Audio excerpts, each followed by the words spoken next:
There's a fundamental question at the heart of education. What is schooling for? What does good education look like? How do we respond when we build our schools? School and education is a really tough thing to make work for everyone. Our education systems, they have to change. What's at stake? Children's wellbeing. We will know that we have been successful if they feel they have everything they need to live a life that's meaningful for them.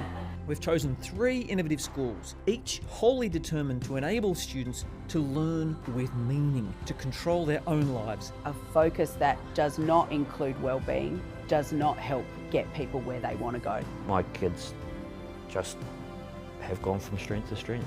You just be yourself. It's the happiest state you can be. How can we make this a space where every student can thrive?